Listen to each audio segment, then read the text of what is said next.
So every morning when I wake up, this is what I see. And it's a great example of viewpoint, which is going to be the subject of today's lesson. Viewpoint, and we're also going to talk about camera angle a little bit, although really we're talking more about viewpoint. This is an example of viewpoint because, well, when I wake up, I always see my friend Frank here looming above me this is sort of on my windowsill. And one morning when I woke up, I just thought, I should take a picture of this because, well, I wake up every day looking up like this, and it's kind of a cool image. So I took the photograph, and it's a perfect example of a low viewpoint. So you have in photography, you have low viewpoints, and then you have high viewpoints. And we'll show you an example of what a high viewpoint looks like in a second. You also have one called eye level, which we'll be taking a look at later as well. So let's take a look here at another low viewpoint. Here we are back in Montana, where I come from, and this is my sister on her horse, Jake. This is another example of a low viewpoint, and you can tell that because I'm down on the ground, I'm in the grass, and the reason that I chose a low viewpoint in this case is because I wanted to emphasize my subject. Every time you're making a choice in composition, you're making a choice about emphasis. You're picking your subject and you're saying, this is how I want to pull them out of all of the mess and confusion of the image and emphasize them. And in this case, I thought, the best way to make Sadie and Jake stick out on this background is to put them on the sky because it's a big empty palette where I can sort of make that shape that says horse and girl on horse really apparent. And you can see I can still see the mountains in the background, the Mission Mountains that I grew up near, and you can still see the field. But I chose to put that all on the lower third. We've talked about this in our rule of thirds lesson. And I decided to put everything else up top here and to really pull them out of the whole picture and make them the emphasis, make them the star of the photograph. So that's one reason to choose a really low angle. It kind of adds drama, it adds emphasis, and it also adds a level of importance to this image. It kind of gives it a sort of a different feeling than if you're looking down on the subject.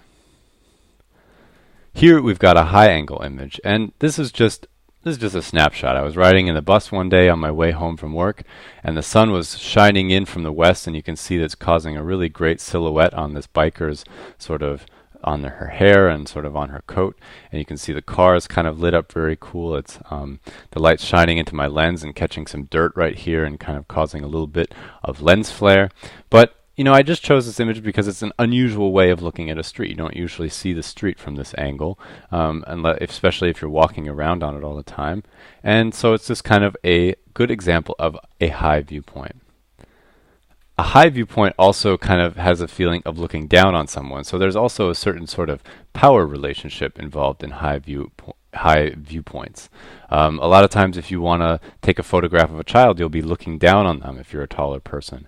And there is sort of a power relationship involved in that. So like in the last image where we were looking up at Sadie and Jake up against the mountains and the sky, we were giving them a lot of the power. In this case, we're looking down on them and saying, we're bigger than you and we're looking down on you. So that's another thing to think about when you're choosing a viewpoint for an image.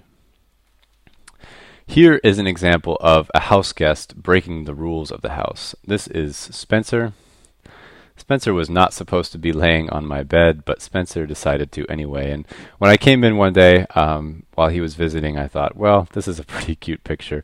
So I took a low angle shot, and then I hopped up on my chair and I took a high angle shot. Now these are two very different pictures, and you can kind of see why. Here you can see we're at eye level, and I just wanted to take basically a portrait of Spencer. I wanted to capture him as you would experience him if you were sitting on the floor next to the bed maybe. Well, then over here I kind of thought it was kind of funny how this leg right here sort of matched this camera strap that was coming off. This is my camera bag right here. It had been laying there because I was doing some photography work that day, and I had a microphone case there for something I was doing too.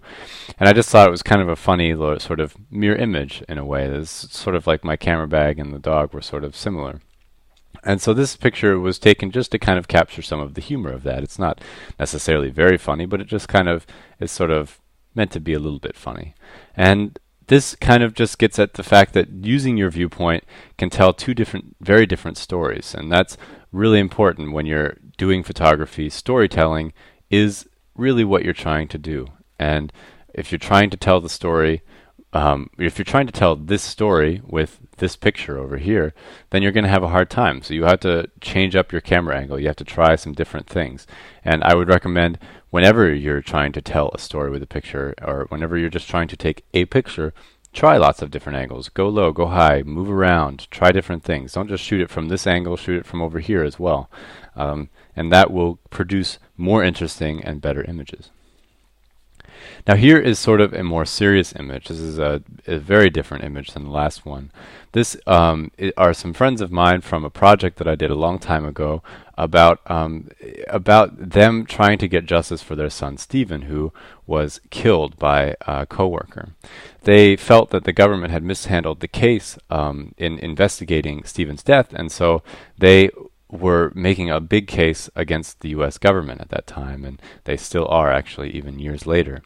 I took this portrait of them with their son, with this picture of their son in their hands, and I really wanted to make them important, just like I did with Sadie and her horse in the beginning. I wanted to put them up against the sky, but I didn't want to take them out of their context completely. So you can see here I put the background at about 50%, so it's about half. You can see the background is taking up about 50% of the image. And then I stuck them out up into the sky because I wanted them to be emphasized. I didn't want the sky, if I was standing up, straight up, and taking the portrait from a normal eye level, the background would have hit them right here, and they wouldn't have seemed as important. They wouldn't have seemed as interesting. And I also wanted to have Stephen right in the middle of my portrait. You can see that I'm breaking the rule of thirds, but I'm putting them in the middle and trying to create balance to offset that. You can also see that this is just a very different way of approaching horizon, and this is getting at the point that you really want to think about what your subject is. So our subject is here, but you also want to think about your background and their relationship to that background. This background is important. Stephen right here worked in this corral a lot. This is where he kept his horses, and this was his horse trailer over here, for example, or one that he used a lot. And I wanted to have those things in the image because they told a story. And I did that by lining them up, so you can see that you have these three things all lined up right there. You can see that they're sticking out of the background and they're important.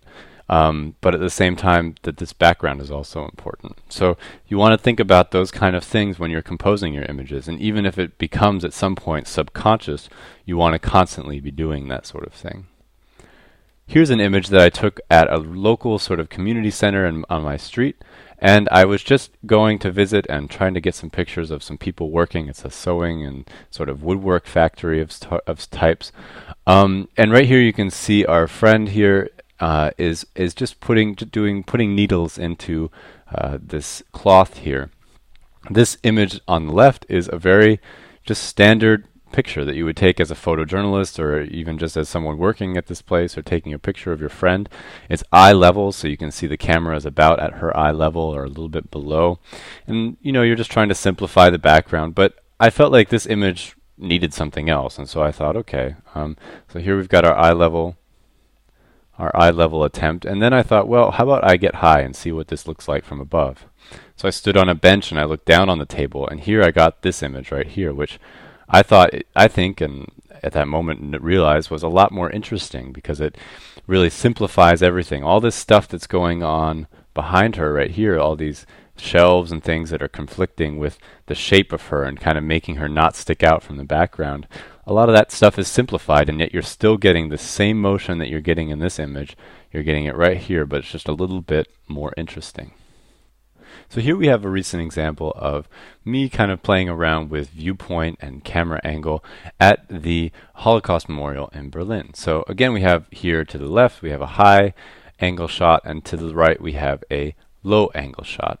And these images tell very different stories. This kind of gets again at the storytelling element and some of more maybe the kind of feeling part of photography that you're trying to kind of bring across to your viewer.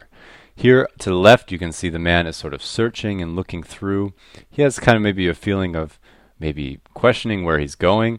And by taking a higher viewpoint, you can kind of get to that feeling in a different way than you could if you were standing down at eye level with him, or especially if you were down on the ground looking up at him, it would feel like a very different thing. Maybe if you were low on the ground, it would feel like he's conquering his way through this memorial, and if you look at him from above, maybe he looks a little bit more questioning in a way at the very same moment, just by changing your camera angle. And to the right here, you can see this has, just from the action of the person who you're photographing from your subject, you have obviously a very different image. He's moving and jumping around and sort of playing, so it's a more playful image. But it also has a different feeling because of your angle, because you're looking down and you're kind of seeing this sort of like powerful young person diving across all of these big stones, and that kind of has a very different feeling than looking down on someone. So think again about the power relationship that you're kind of creating with this, and sort of the emphasis that you're putting on an image. Here you can see the emphasis is sort of more on the sort of confusing sort of graphic element of the image, where here the emphasis is really on the subject, the young person kind of jumping across. So you want to kind of think about that as well. Here's also a recent example of a viewpoint sort of practice session that I was doing. I was shooting some people in a school, and here we've got a high viewpoint, and this would be called, if you were a cinematographer, this would be called a POV shot. A POV basically means point of view, and you're trying to see exactly how the person who would be working or doing, or who you're photographing would see something, and you're just looking over his shoulder essentially. And in this case, maybe you're taking the point of view of a teacher who would be looking over the shoulder of your student. To the right, you can see something. I kept seeing the teacher of the class put his hands on the book, and the students kept looking at him, especially this student right here. And I kept thinking, how do I get this? Well, I used then a lower, not a low camera angle, but a lower camera angle. So to kind of emphasize this, I wanted to line up this action right here with this face. And the only way to do that is to get low. If you don't get low, then you just have the table and the finger. And if you get too low, then you just have the table and you don't have the student. So you want to have both of these things lined up, and you can just do that by lowering your camera to a spot where you're going to have this, and these guys over here all in one image and not in 2 or 3 separate images. I was standing on the side of a highway once I was doing some landscape photography, and I saw this Sweetheart bread truck plowing down the road at me, and I thought, I was in eastern Montana, so you can see things coming from a long way off there. I saw it coming, I thought, how can I get this image? And then I saw these little kind of sunflowery sort of, I think they're called brown-eyed Susans, and I thought, oh boy, I need to line those two things up, because this yellow is perfect to kind of set against this truck. So I ran over and I got down low, and I did the same thing I just did in the last image. I evened out the subjects. I wanted to have one subject in the background, a little blurred. I chose a slower shutter speed, and I wanted to have the flowers in the foreground. And I did that just by using my viewpoint. If I was standing up straight, this image wouldn't have worked. But by getting low, getting down at the level of this flower, and then putting that truck right in the background, you then have this sort of color tension from left to right. So it gives you kind of an idea of different ways that you can use Viewpoint to make stronger images. You can learn more about photography and lots of other things at allversity.org.